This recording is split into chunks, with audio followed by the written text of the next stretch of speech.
sir. All right, here we are, the Brian Hornback Experience, episode 165.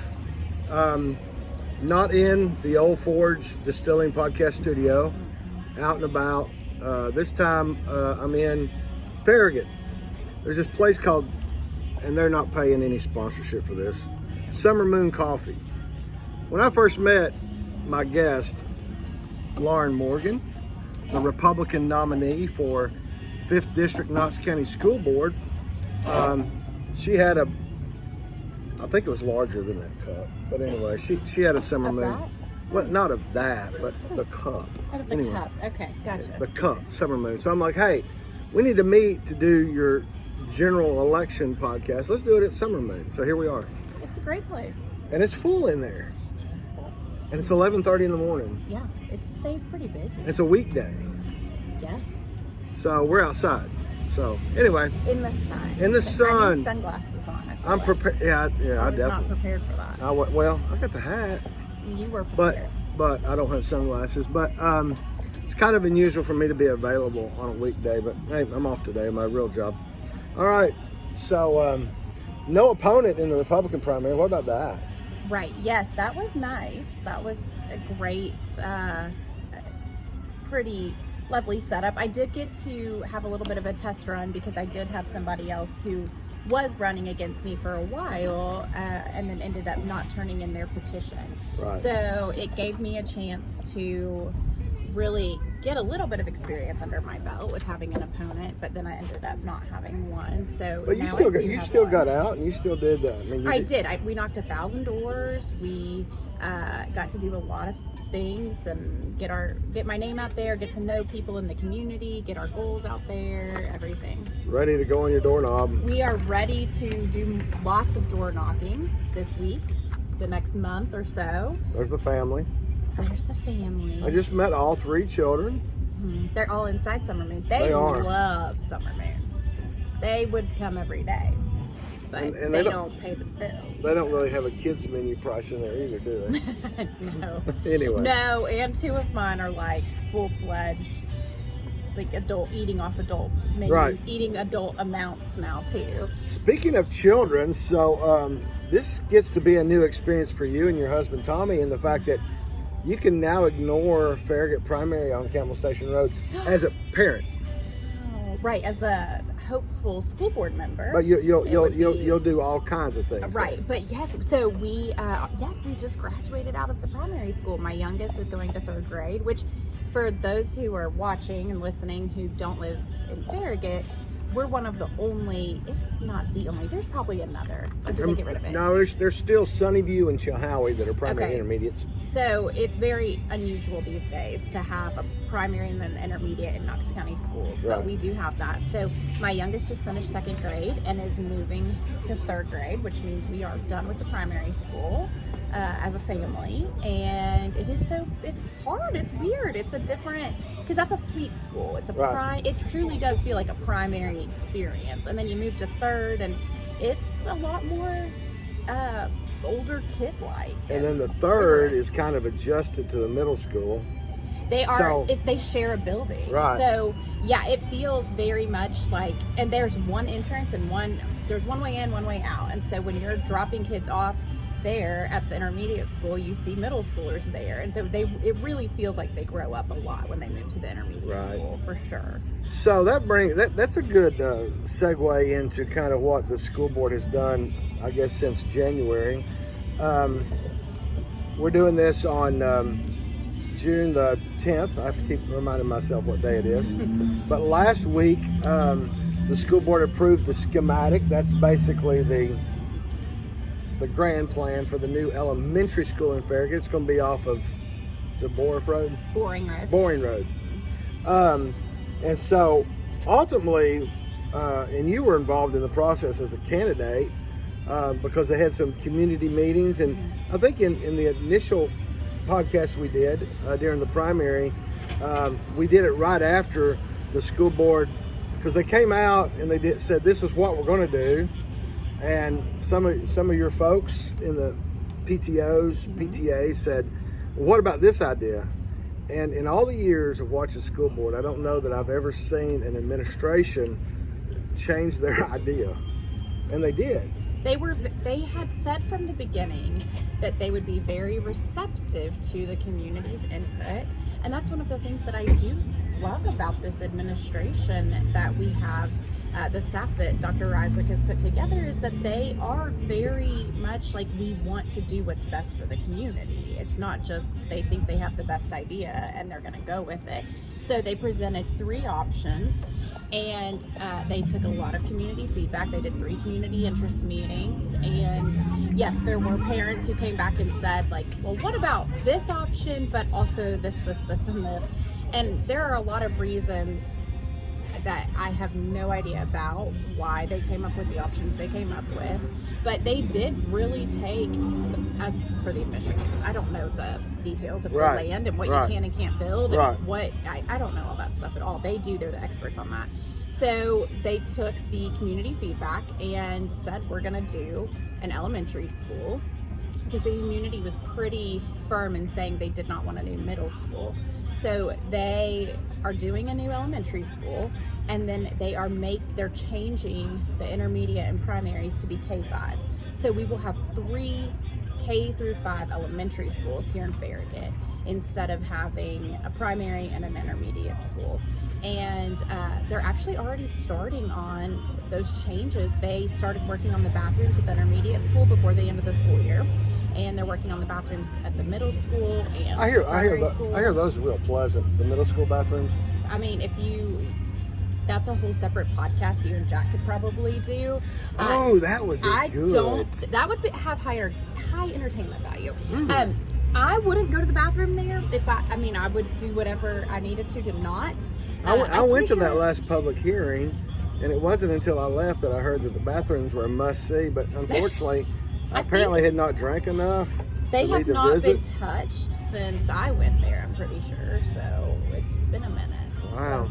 But yeah, so that's great. They've already started making some headway on some of those things, and they do have to work on it, because at the intermediate school, they haven't had real little kids, so they have to change some of the bathrooms to where they work for kindergartners and that sort of thing. And then they have tiny bathrooms at the primary school that won't work for, like, my 5th grader, my daughter who just finished 5th grade, who's my height. Right. And so they're working on that stuff, and it's an exciting time in Farragut. But there was a lot, like you said, a lot of community involvement, a lot of listening and answering questions from the KCS staff and the community here in Farragut. And I'm excited about what's to come. We have a lot of big things happening here. Well, and I think that just in my experience, my kids have been out of Farragut High for a few years. But I think looking at the dynamics of southwest Knox County, that's Bluegrass, down into Choteau, Farragut, your district. I think what happens is a lot of people put their children in elementary school for public school. Yes. And then, we've seen a lot of private schools pop up, and people are using them for middle and high school. Yeah.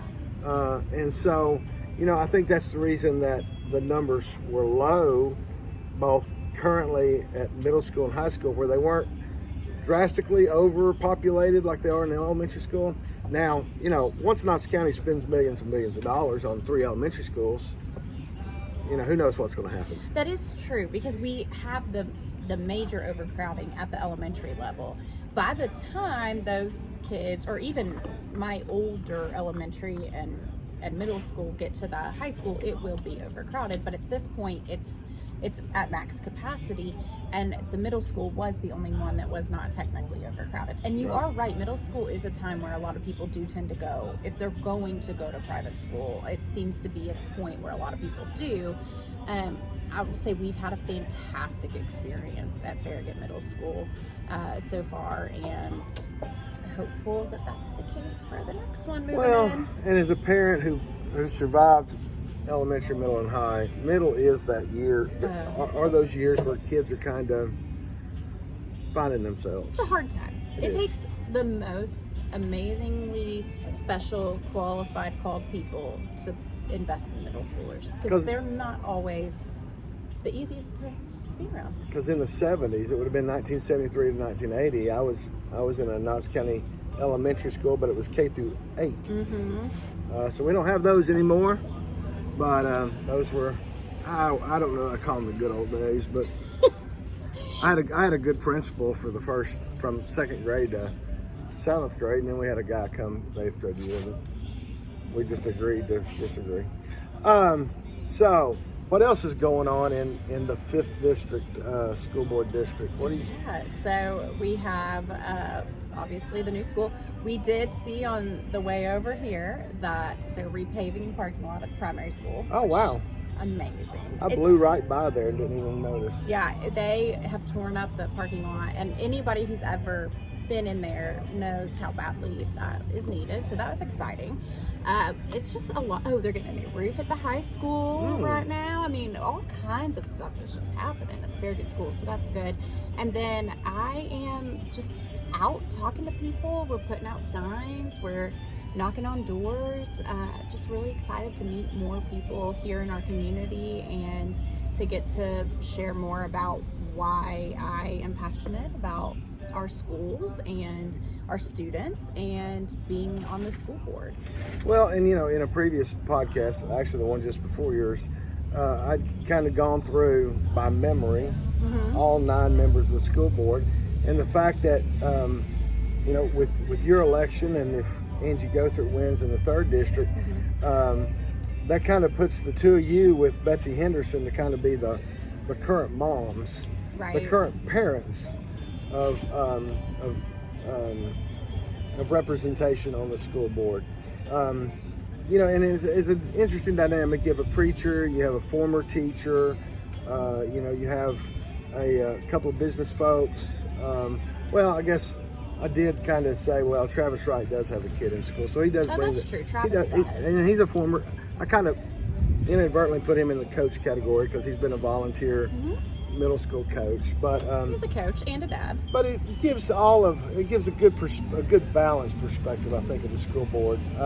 Because the school board's been kind of interesting the last couple of years. They've had some interesting discussions, and I think in order to move forward, all 9 of you have to find a way to kind of work together, right? So. Yes, for sure. And I think it's really important that we're remembering that it's about kids and what's best for kids. And I think we have some people who are either have been elected or hopefully will be elected. Hoping for me and Angie to get on there as well and be able to work with the people on the board and remember that we're making the decisions to make Knox County Schools the best place for our students to get an education and to do what is best for our students. And of course, what's best for students is making sure that our teachers are in great shape and have what they need. And of course, what's best for students is to make sure that they have the resources that they need at schools and that their classrooms aren't overcrowded. And that's something I've talked about before. And so specifically here in Farragut, it's a big deal to get our new school.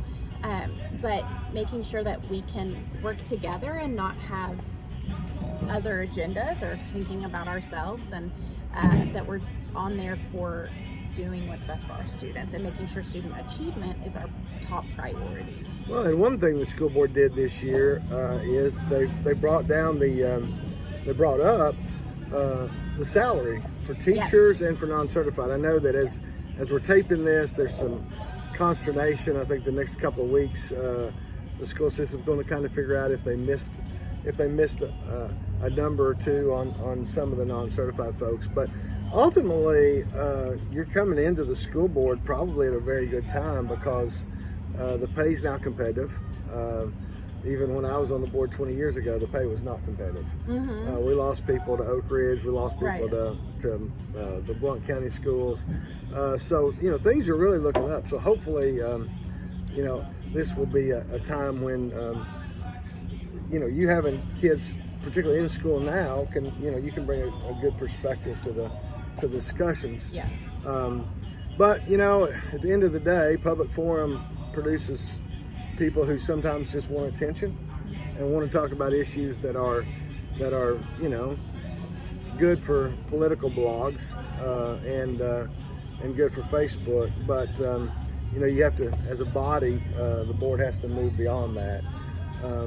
So how is the as you've talked to teachers, as you talk to staff, does it seem to be positive in the 5th district?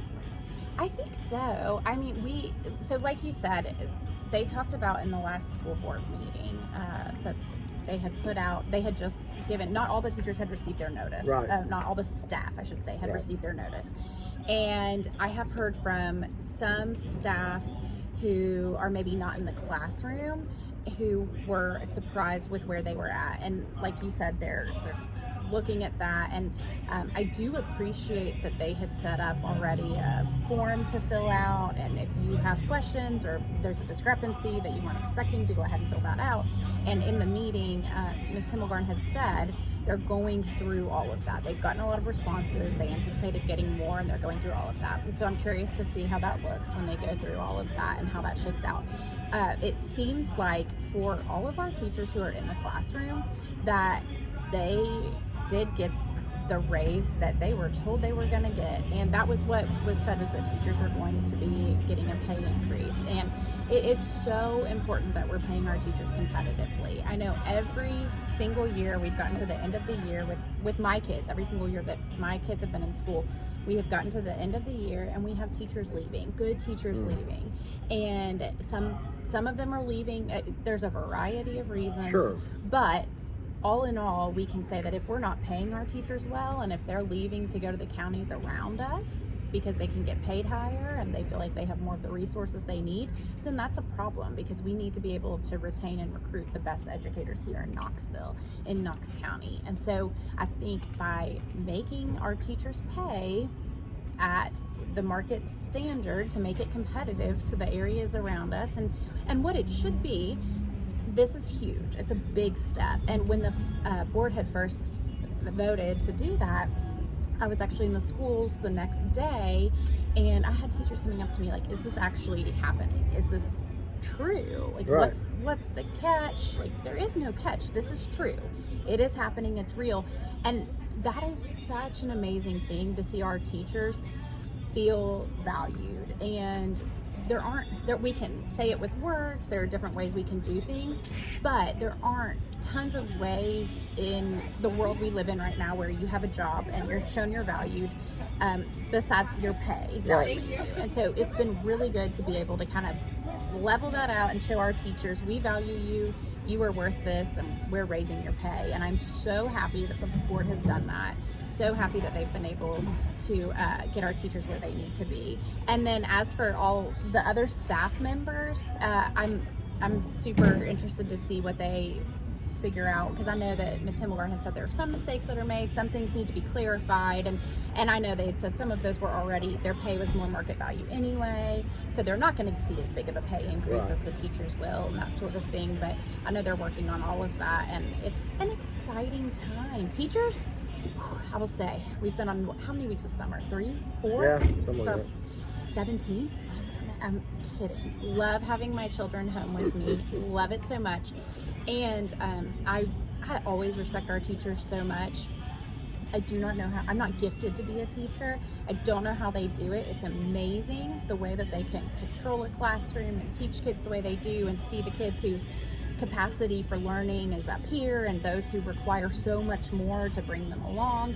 That is such a gifting, and I appreciate our teachers so much and think that it is finally time for them to be valued with their pay, and I'm so glad that's happening. Well, when you can eliminate the stress of whether you're not going to have enough money at the end of the month to pay your bills, it will free you up to concentrate more on your job and what you have to do. Yes, like I mean, I know we've heard about teachers working second jobs and things just to have to make ends meet, and I don't want that for any of our teachers and any of our staff. So I'm so glad that they've been talking about that, and it's been a big point, and I am hopeful to get to continue to be part of, or to get to jump in and be part of that discussion.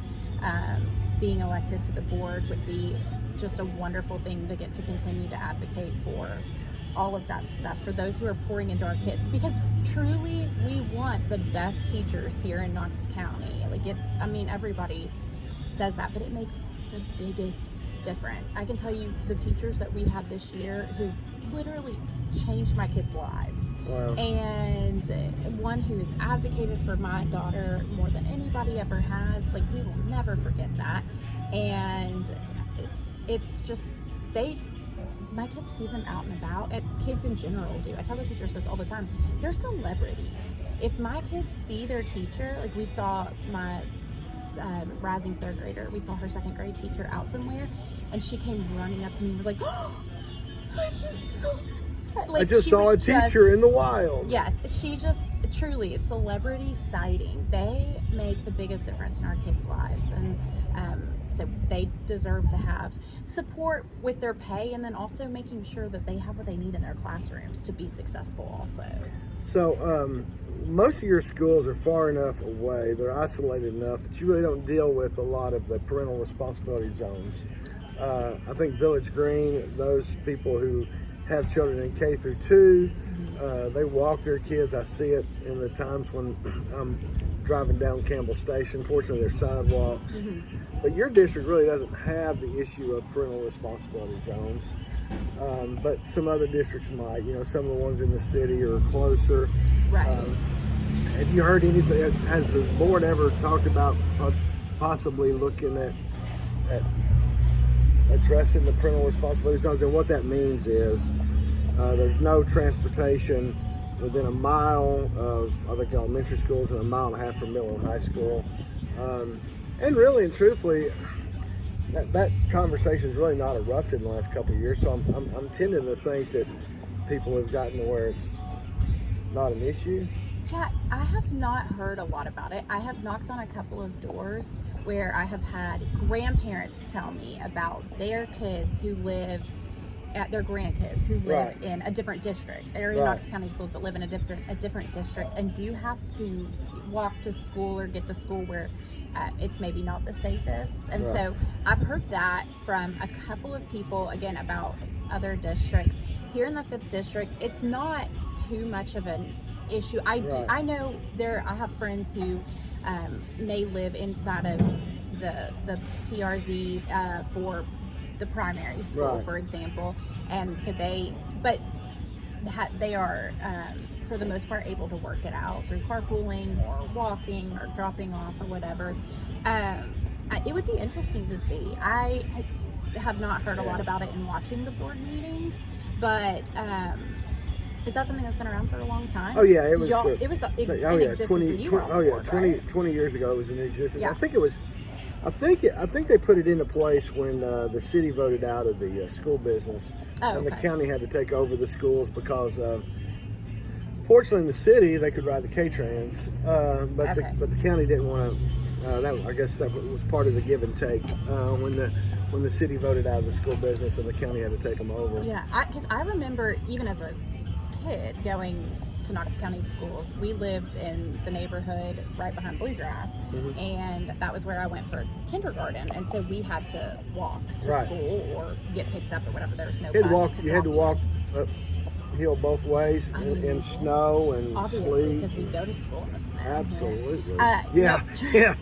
That's truly, that's a though, joke. we did have to walk through that big hill, and it was fine. It was fun, but that's how I've always known it to be. And I do think that every now and then in our district it may be problematic, but it's not something that's been on the radar lately. I think from the things that I have heard, people in our district are more concerned about the overcrowding or the lack of certain resources that we have here, and so it's a different type of concern that's here. But I do know for sure, even as a kid, that was something that, because then I started going to Watts when they opened Watts, and we were still in the PRZ for Watts, so my parents had to take me there because that was not walkable for me. My kids could have ridden, but they never did for some reason. I wound up taking them up. Well, probably because I'm in sales and my kids were privileged, I guess. I don't know. I mean, I take my kids most of the time as well. The other thing I've noticed that the school board doesn't have a lot of discussion about, and when I say discussion, I primarily mean people coming to public forum and let me watch what word I'm going to say. They come and speak, is discipline. there for a while, as they were going through some of those task forces and stuff, there was so much discussion about discipline. And even when I was on the board 20 years ago, I was probably one of the sole people that was all about zero tolerance. And Dr. Kelly was the exact opposite. It seems that the administration or the system has found a way to handle discipline without it coming to the board. It seems to be that way from, especially this time, the last year or so that I've been campaigning. It's not something that really comes up before the board except when it's brought up in public forum. Right. And I know we have seen multiple meetings where people are coming to discuss that, but from my understanding, in the time that I have been campaigning and working towards being on the school board, it seems the administration is handling it within themselves and at their schools, and they have their methods of handling it. Before we finish, I know you've been involved in a nonprofit. So talk to us, if you want to. Yeah. Talk to us a little bit about that nonprofit and the work that nonprofit does. Yeah, so I founded, and I'm fortunate enough to get to be the director for a nonprofit called Project Gabriel, and it's actually named after my son. So we support women who have lost a baby through stillbirth, pregnancy loss, stillbirth, and infant loss. And my second son, Gabriel, he passed away about 2 hours after he was born, and so we found out at my 20-week ultrasound, the anatomy scan, that there were some problems, and went on to learn that he had something called trisomy 18 syndrome, which is not compatible with life. So I was super thankful. This all makes it sound so simple, and crazily enough, it was 11 years ago. It's wild how much time passes and how quickly it goes. But I was fortunate enough to get to have a good bit of time with him, and then for him to be born alive. But going through that, because I had about 4 months where I was pregnant with him and knew he was going to pass away at some point. Yeah, because at 20 weeks you're halfway through the pregnancy, right? Yeah, and a lot of babies don't survive that long, and so he was born at 37 weeks exactly, and so he was technically full term, and that is a rarity, and to be born alive is a rarity, and those were things that I had prayed for and was so thankful for, to get to have that time with him. Going through that, at first I was like, I don't know anyone who this has happened to, and I just need to know that we're going to survive this. And I've met so many women, and everyone has their own perspective and hopes and things. I just knew in my bones from the moment that they told us that was true, and that he was going to pass away, and so I had a very real understanding that we didn't have a lot of time with him, and so I was like, I need to know that someone has survived this, because in this moment it doesn't feel like I will survive, and I know that I have to, because I had Jack at the time, who was they were exactly 2 years apart. My due date was 2 years apart, and my birthday, with both of them. Oh, wow. So I thought I was all alone, and it couldn't really find anything online. And then as I went through those 4 months of being pregnant with him, I learned that there are so many people who are affected by, and we've met plenty of people who have had trisomy 18, but just miscarriage, stillbirth, infant loss, all of it. And the statistic is 1 in 4 women are affected by it. I think that statistic is probably an undershoot, really. I think it's a lot more common than that, too. And there's such a taboo to talking about it. Sure. So after I had Gabriel, I met even more people who were going through it, and it became apparent to me that we needed to, instead of kind of being in our silos and going through it alone, that we needed to be together and be with people who knew what it was like. And I was so fortunate to have wonderful friends and family who supported us during that. A lot of women don't have that, and even those who do, even having that, there's nothing like being with someone who knows exactly what it's like to go through what you're going through. So I started Project Gabriel. It's a 501c3, and we are just so fortunate that we get to walk with women who are going through those losses. And every year I'm like, it would be great if this was not necessary anymore, right, and it was no longer needed, but it is unfortunately something that happens all the time, every day. And so we have a great community of women. It's nice to be able to connect people who have had, everyone's story is unique, but who have had a really similar loss, and just to have people be like, yeah, same, me too, I get it. And we have support groups, we have social times, because sometimes you just don't feel like being around people whose biggest problem may be something that it's a legit problem, but it's not the same as having to bury your child. And so it's just a wonderful community, and I'm so thankful that so many women have trusted us to share their stories with us, and that I get to be a part of it. So anyone who knows someone who might need that, would love to talk and connect. That is what I have the privilege of doing, aside from campaigning and raising my 3 kids who are here. There you go. Well, July 12th through the 27th, early voting. General election is Thursday, August the 1st. We have to do that in Tennessee because the legislature says that the state primary always has to be on the first Thursday of August. It's a little quirky state law. So when everybody's complaining about, we always vote on Tuesdays, well, we do, except in the state of Tennessee, we always vote on our state primaries the first Thursday. So I keep reminding everyone it's Thursday, August 1st. But if you'll vote July 12th through the 27th, Lauren is the Republican nominee for school board in the 5th district. She does have opposition, so it is important that you get out and vote. And I'll give you the last word and tell everybody where they can go visit your website so that they can get a yard sign, or they can donate, or right before the U.S. Well, we'll wait till the U.S. food truck goes by. Maybe. Well, he's going to 35 North. He's gonna deliver. I'm pretty sure the coffee comes in a panel truck. But anyway, there you go. The fries that I had the other night are in the back of that truck, probably. Right. So LaurenForSchools.com would be a great place to go. You can request a yard sign, which I would love. Make a donation if you wish, and really getting out the word and going out and voting is so important. We need people to show up and vote, because I think a lot of times, especially out here in our district, we think like it's fine, it'll be fine, but we really do need everybody to show up and vote. So I would really, really, really love your vote. I'm so honored that you would vote for me, and thank you for having me on the podcast, Brian. Absolutely. This is the second one we did the primary, so I will link the primary podcast, which was without Lauren's face, to the one in the general, which is with Lauren's face. So maybe I'm, after 3 years, maybe I'm getting better at this now that I'm actually doing this. You've got it down. Who knows? All right. See y'all on the next one. Bye.